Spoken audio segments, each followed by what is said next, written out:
Hello दोस्तों, astro stock prediction में आपका स्वागत है। नक्षत्र ज्योतिष, कृष्णमूर्ति ज्योतिष, अष्टक वर्ग, न्यूमरोलॉजी, इन सभी शास्त्रों का यूज करके आने वाले दिन का मैं प्रेडिक्शन बोलने जा रहा हूँ। आने वाला दिन 2 मई 2025 यानी शुक्रवार का दिन। इस दिन एज पर फाइनेंशियल एस्ट्रोलॉजी क्या हो सकता है ये जानने की कोशिश करेंगे। ओम श्री गणेशाय नमः। शुरू करने से पहले चैनल के डिस्क्रिप्शन बॉक्स में बिलो द टाइटल डिस्क्लेमर रखा है, इसको कृपया पढ़िए। यानी एज पर डिस्क्लेमर, ये एजुकेशनल प्रोग्राम है। इसके तहत जो भी मैं बोल रहा हूँ ये मेरी पर्सनल राय है, मेरी खुद की राय है। आपके प्रॉफिट या लॉस, लाभ या हानि के लिए मैं और मेरा चैनल जिम्मेदार नहीं रहेंगे, रिस्पॉन्सिबल नहीं रहेंगे। ये प्लीज़ नोट करके रखिए। मेरा एस्ट्रो स्टॉक प्रेडिक्शन चैनल केवल और केवल सिर्फ और सिर्फ यूट्यूब पे ही अवेलेबल है, बाकी कहीं भी नहीं। ये भी नोट करके रखिए। और किसी भी इन्वेस्टमेंट या ट्रेडिंग के पहले शेयर मार्केट में आप किसी अच्छे फाइनेंशियल एडवाइजर से कंसल्ट कर सकते हो, एडवाइस ले सकते हो, ताकि आपको लॉस ना हो। चलिए दोस्तों शुरू करेंगे। सो दोस्तों, डाउ फ्यूचर अभी लगभग 350 पॉइंट प्लस में है। और कल के सत्र में अमेरिकन मार्केट बहुत गिरा था, लेकिन नीचे से अच्छी रिकवरी हो गई अमेरिकन मार्केट में। और कल डाउ जोन्स लगभग 140 पॉइंट प्लस में क्लोज हो गया, यानी कल के 140 पॉइंट और आज डाउ फ्यूचर 350 पॉइंट प्लस में, यानी लगभग 500 पॉइंट की रैली हो चुकी है अमेरिकन मार्केट में। क्यों हो गई है? क्योंकि उनका जो जीडीपी है वो बहुत कम आ गया है, यानी इकोनॉमी कंप्लीटली कम हो गई है। इकोनॉमी मंदी में, यानी आर्थिक मंदी के चपेटे में अमेरिका है, और वही सेलिब्रेट कर रहे हैं उनके जो ऑपरेटर्स। दोस्तों, एक थंब रूल सबसे इम्पोर्टेंट है, भारत हो या अमेरिका हो, सभी के ऑपरेटर्स लालची होते हैं।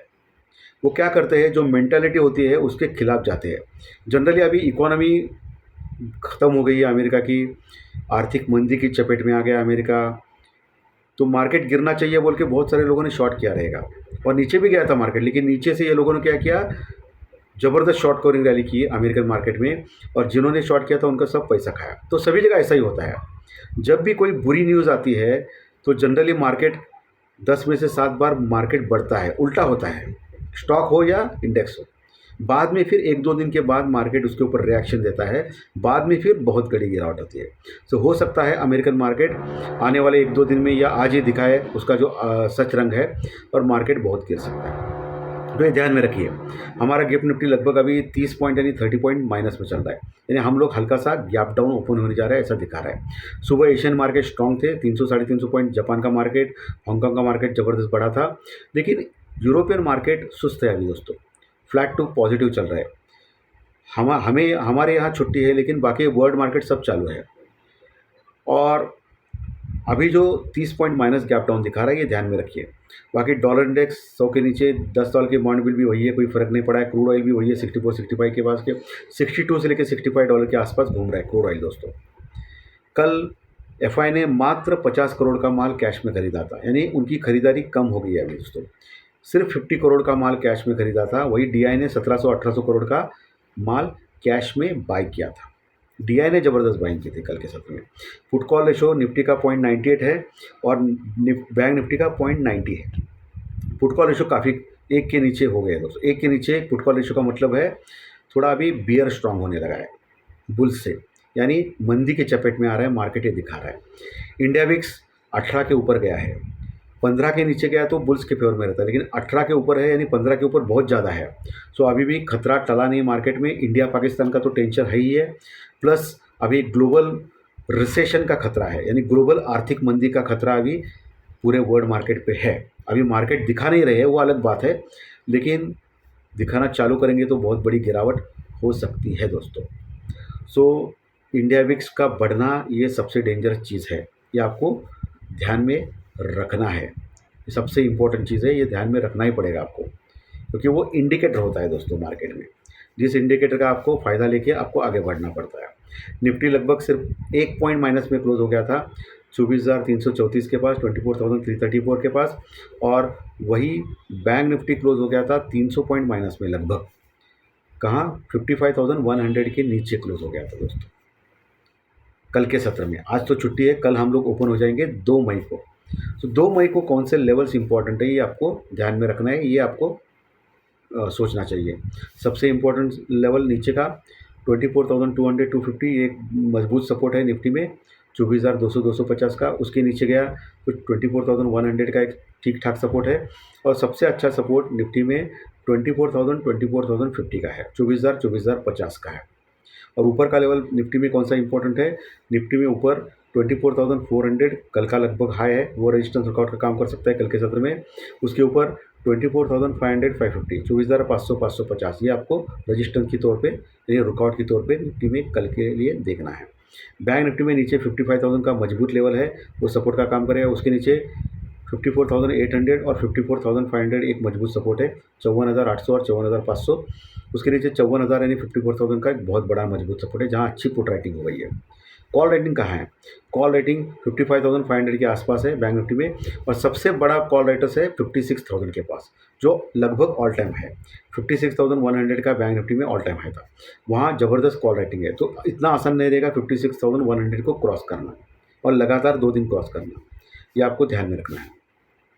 एफआई की जो इंडेक्स फ्यूचर में अभी पोजीशन, इंडेक्स में यानी निफ्टी बैंक निफ्टी सेंसेक्स में कितनी है, अभी 47% तक पहुंची है दोस्तों। स्लोली हर दिन एफआई बाइंग कर रहा है। तो अभी इंडेक्स फ्यूचर में एफआई की लॉन्ग पोजीशन 47% है और शॉर्ट पोजीशन मात्र 53% है।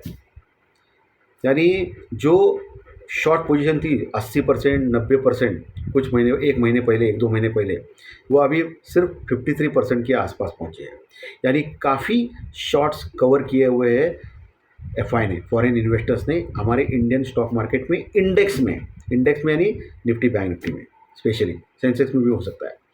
सो इसमें बहुत सारे शॉर्ट्स कवर किए, सिर्फ अभी 53% शॉर्ट्स में है और 47% लॉन्ग पोजीशन में है, यानी इक्वल है, लगभग 50-50% का मामला है। अभी आगे इंडिया पाकिस्तान का टेंशन बढ़ता है, वॉर होता है या ग्लोबल रिसेशन स्टार्ट होता है, उसके ऊपर अभी एफआई की बाइंग सेलिंग डिपेंड है।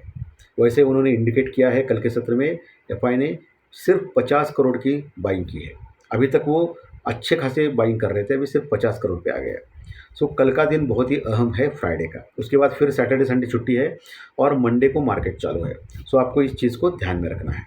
चलिए अभी ज्योतिष शास्त्र प्रेडिक्शन के ऊपर आते हैं।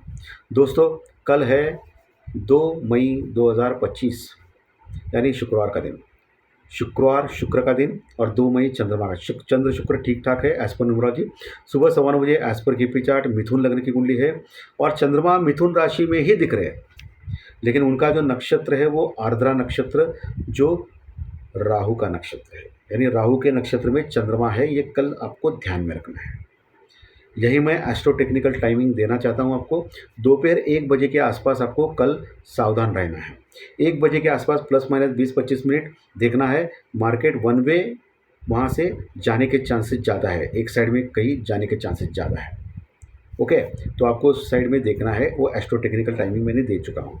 सो नक्षत्र जो, और वहाँ चंद्रमा मिथुन राशि में आर्द्रा नक्षत्र में है और 4 जो ग्रह है राहु शनि बुध शुक्र वो मीन राशि में बैठे हैं, उनसे केंद्र योग हो रहा है। और चंद्रमा के 12th भाव में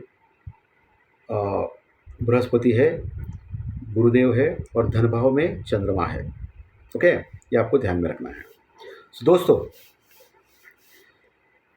नक्षत्र सब लॉर्ड यानी उपनक्षत्र एज पर केपी चार्ट, उसके योग नक्षत्र लॉर्ड और चंद्रमा के साथ देखने के बाद, अष्टक वर्ग के पॉइंट कैलकुलेट करने के बाद मुझे लग रहा है कि कल 2 मई का दिन मार्केट के लिए निगेटिव या मंदा रह सकता है। निगेटिविटी या मंदापन ज़्यादा रह सकता है, मार्केट निगेटिव रह सकता है। सो बहुत ही केयरफुल काम करना है आपको कल के सत्र में। ये मेरा प्रेडिक्शन है, अनुमान है, ये ध्यान में रखना है। चलिए चंद्र राशि के अनुसार आपका कल का दिन कैसे जा सकता है इसके बारे में डिस्कस करेंगे। दोस्तों जिनकी मेष राशि है उनको खराब जा सकता है, वृषभ को अच्छा, मिथुन को अच्छा, कर्क को खराब, सिंह को अच्छा, कन्या को अच्छा, तुला को अच्छा, वृश्चिक को खराब, धनु को खराब, मकर को अच्छा, कुंभ को अच्छा और मीन राशि को खराब जा सकता है। यह मैक्सिमम 80% सही मानना है, क्योंकि आपकी खुद की जन्म कुंडली इंपॉर्टेंट होती है। चलिए अभी अंक शास्त्र यानी न्यूमरोलॉजी यानी संख्या शास्त्र यानी आपकी डेट ऑफ बर्थ, आपकी जन्म तारीख, उसके अनुसार आपका कल का दिन कैसे जा सकता है इसके बारे में डिस्कस करेंगे। जिनकी डेट ऑफ बर्थ यानी जन्म तारीख 1 तारीख, 10 तारीख, 19 तारीख है या 28 तारीख है उनको अच्छा जा सकता है। 2, 11, 20, 29 डेट उनको अच्छा जा सकता है। 3, 12, 21, 30 जिनकी डेट ऑफ बर्थ है उनको भी अच्छा जा सकता है। जिनकी डेट ऑफ बर्थ 4 तारीख है, 13 तारीख है, 22 तारीख है या 31 तारीख है उनको खराब जा सकता है। 5, 14, 23 डेट वालों को भी खराब जा सकता है। 6, 15, 24 डेट वालों को खराब जा सकता है। 7, 16, 25 डेट वालों को अच्छा जा सकता है। 8, 17, 24 डेट वालों को भी खराब जा सकता है सॉरी। और 9, 18, 27 डेट वालों को अच्छा जा सकता है।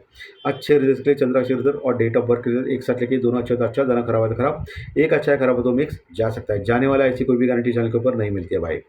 सो proper stop loss, proper hedging, कम से कम लॉट में काम करना, अपना कैपिटल का ख्याल रखना, ये सब कुछ चीज़ें आपको आनी चाहिए।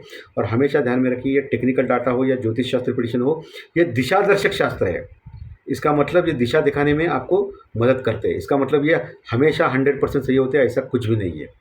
ओके, तो दोस्तों आज का सेशन अच्छा लगा तो लाइक दबाइए, कमेंट बॉक्स में कमेंट लिखिए, और जो नए दर्शक पहली बार चैनल देख रहे हैं वो सब्सक्राइब बटन जरूर दबाएं, ताकि आपको आने वाले सब वीडियो इसी चैनल के ऊपर सिर्फ और सिर्फ यूट्यूब के ऊपर जरूर देखने मिलेंगे। Thank you very much. फिर मिलेंगे कल सुबह प्री मार्केट में 7 बजे। Thank you.